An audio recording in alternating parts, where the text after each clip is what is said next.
សូមជូនរឿងអាចកំបាំងផ្ទះសំណាក់លោកតាជូ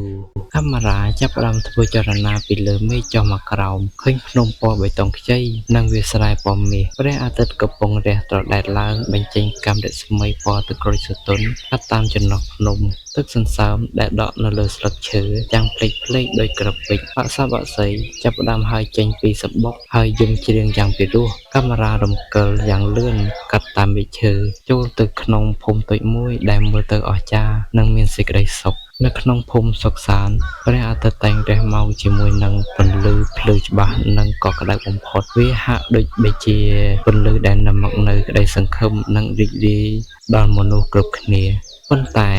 អ្នកភូមិនៅទីនេះដឹងច្បាស់ថាពន្លឺដ៏ស្រស់ស្អាតនេះគ្រាន់តែជារបាំងសម្រាប់បិទបាំងអ្វីម្យ៉ាងដែលភ្ញាក់ឡើងនៅពេលយប់ប៉ុណ្ណោះកាមេរ៉ាបានចាប់ផ្ដើមទៅលើរូបសំណាកបុរាណមួយនៅចំកណ្ដាលភូមិដែលកំពុងត្រូវបានពន្លឺព្រះអាទិត្យចាំងជាំប៉ុន្តែបើពិនិត្យមើលឲ្យច្បាស់ស្រមោលរបស់រូបសំណាកនោះមិនបានឈរនៅត្រង់ទេតែវាកំពុងធ្វើកាយវិការលាក់ខ្លួនចេញពីពន្លឺព្រះអាទិត្យទៅវិញនៅថ្ងៃមួយឡានក្រុងពលឺមួយគ្រឿងបើកកាត់តាមផ្លូវដែលមានអាប់ក្រាស់បូរីនិងតុលាចុះពីលើឡាននៅមុខផ្ទះសំណាក់ឈើចាស់មួយខណៈពេលដែលមេឃកំពុងចាប់ផ្ដើមងងឹតសំឡេងក្អែកយំក្អាកក្អាកនិងសំឡេងទ្វារឈើបើកឮសូរក្រឹតក្រឹតលោកតាជូចេញមកស្វាគមន៍ដោយកាន់ចង្កៀងប្រេងកាតគាត់និយាយដោយសំឡេងស្អកស្អកថា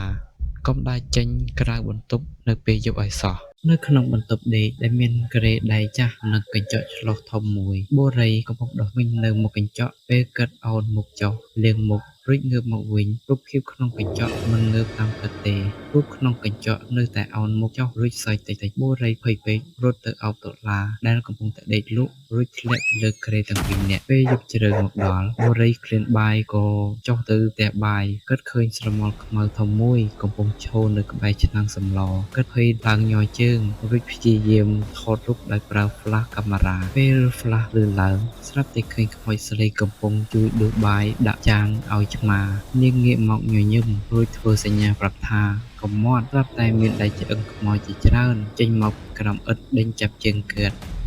បូរីនិងតុលារត់ដូចមិនទៅមុខជើងរបស់គាត់មិនទៅមុខសោះតែតែមួយសន្ទុះ